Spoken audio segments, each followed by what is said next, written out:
मैया द्रौपदी को भी हार गए। दुर्योधन कहने लगा, अब खड़ा खड़ा मुंह की तरफ क्या देख रहा दुशासन, जाओ जल्दी इस भरी सभा में उस आंखों वाली द्रौपदी को लेकर के आओ, ये सभा तो अंधों की है। दुशासन चला। उस समय मैया द्रौपदी अपने सास गांधारी के पैर दबा रही, पैर खूब सेवा करती। पहले की बहुएं अपनी सास की खूब सेवा करती थी, खूब। अब तो सास पांच दबान के तसती है, खूब पांच दबाए जा रहे। तब तक दुशासन पहुंच गया। द्रौपदी, हाय जो द्रौपदी ने अपने नाम की आवाज सुनी चौंक गई, कहने लगी मेरे इस तरीका से मेरा नाम कौन ले रहा है। तब तक दुशासन सामने पहुंच गया। द्रौपदी कहने लगी तुम हमारे छोटे देवर हो, और बड़ी भाभी का नाम अगर छोटा देवर इस तरीका से लेने लगे तो पाप लगता है, याद रखना। तुम्हें नाम लेने का अधिकार किसने दिया। दुशासन कहने लगा नाम लेने के अधिकार की बात न करो, चलो हमारे साथ। लोगों तब तक वो पापी ने मैया द्रौपदी की कलाई पकड़ ली, वो खींचता हुआ वहीं ले गया जहां द्रौपदी के पांचों पति बैठे हैं। दुर्योधन, पितामह भीष्म, गुरु द्रोणाचार्य, कृपाचार्य, अश्वत्थामा, सब लोग मौजूद हैं। मैया समझ गई इनका चक्कर है, कुछ चक्कर है। जहां हमारे बुजुर्ग बैठे हैं वहां हमें क्यों बुलाया गया, क्यों बुलाया गया हमें। दुशासन कहने लगा है अब तेरे ऊपर अधिकार मेरा है। सुन पहले,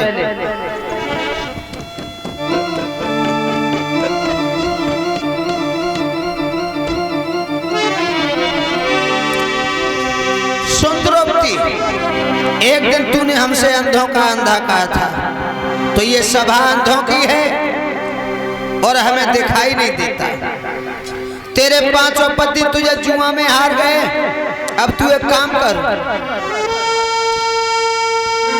दुर्योधन बोला द्रौपदी से यहाँ पर तो अंध दिवाला है, द्रौपदी खींच दे साड़ी को तो कौन देखने वाला है।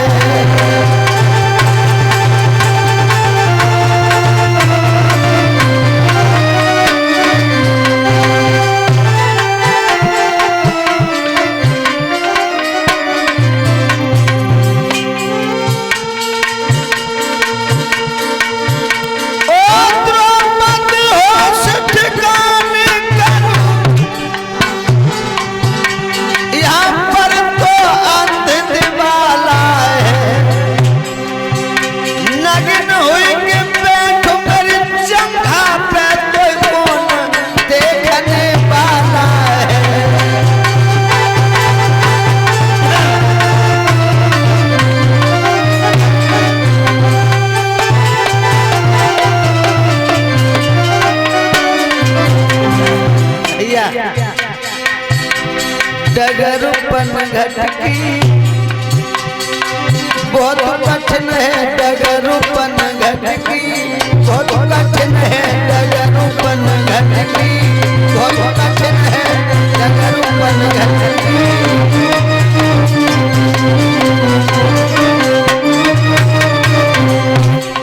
डगरूपन घटकी पन घटकी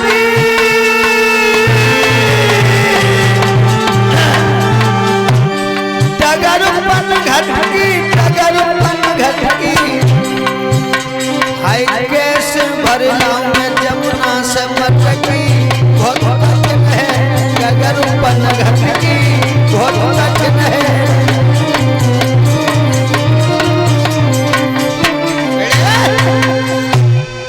जवाब दिया तूने एक दिन हमसे कहा था कि अंधों के अंधे हुए, ये अंधों की सभा है और तेरे ऊपर द्रौपदी अधिकार मेरा है, क्योंकि तेरे पांचों पति तुझे जुआ में हार चुके हैं। अब तू अपनी साड़ी को खींच दे, नग्न होकर मेरी जंघा पे बैठ जा, क्योंकि अंधों की सभा तुझे कोई देखने वाला नहीं। उसी समय द्रौपदी के आंखों में आंसू आ गए, कहने लगी, दादा दुर्योधन, ये तो बात सत्य है कि मैंने अंधों का अंधा कहा था, लेकिन अगर हमसे गलती हुई है तो इतनी बड़ी सजा देना ये धर्म के विपरीत है। सुनो,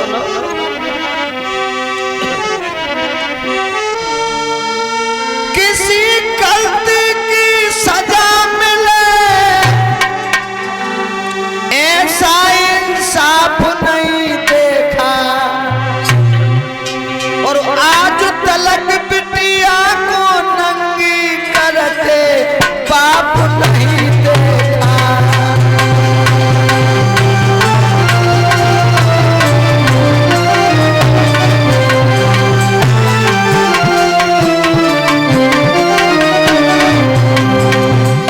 भैया ये तो मैं जानती हूँ कि हमसे भूल हुई है, किसी गलती की सजा मिले ऐसा इंसाफ नहीं देखा, आज तलक बिटिया को नंगी करते बाप नहीं देखा।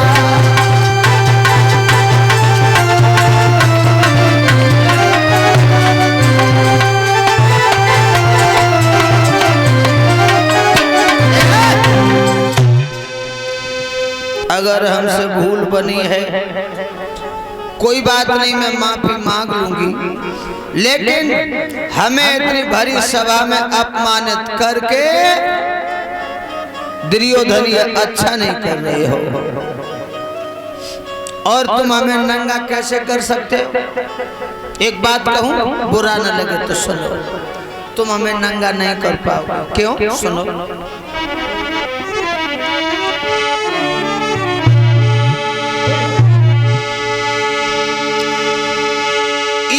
दादा भी सब बैठे हैं, मोए नग्न नहीं होने देंगे,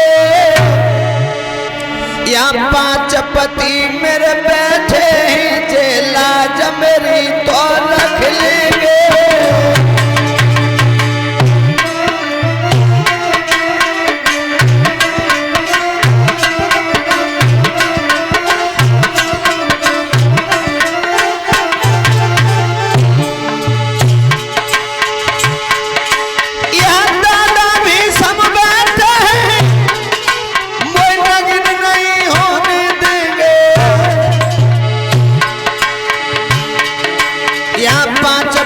मेरे बैठे हैं, जेला जमेरी तो रख लेंगे।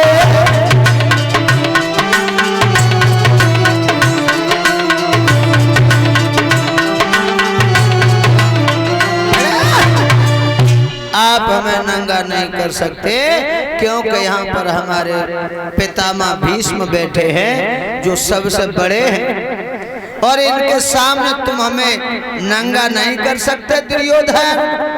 और सुनो, हमारे पांचों पति मौजूद बैठे हैं, लेकिन याद रखना, गड़िया गांव के बुजुर्गों, इंसान सिकंदर नहीं होता, वक्त सिकंदर होता है। आज पांचों पांडव वक्त के गुलाम बन के बैठे हैं, जब तक जब द्रौपदी पितामह भीष्म के पास गई, गुरु द्रोणाचार्य के पास गई, उस सभा में बड़े बड़े योद्धा महारथी बैठे थे, किसी ने अपने ओठ खोल के ये नहीं कहा, ओरे दुर्योधन तू ये गलत कर रहा है, ऐसा मत कर, किसी ने नहीं कहा। अंत में मैया द्रौपदी रोती हुई, सिसकियां भरती हुई अपने पांचों पतियों के सामने जाकर के रोने लगी, कहने लगी पिया एक बात बता। द्रौपदी अपने 5 पतियों में से भीम को बहुत चाहती थी। भीम आज भीम के सामने जाकर के द्रौपदी अपनी साड़ी फैला कर अपनी इज्जत की भीख मांगने लगी। पिया भीम आज मेरी इज्जत जा रही है, तुम बोल क्यों नहीं रहे? और रोने लगी।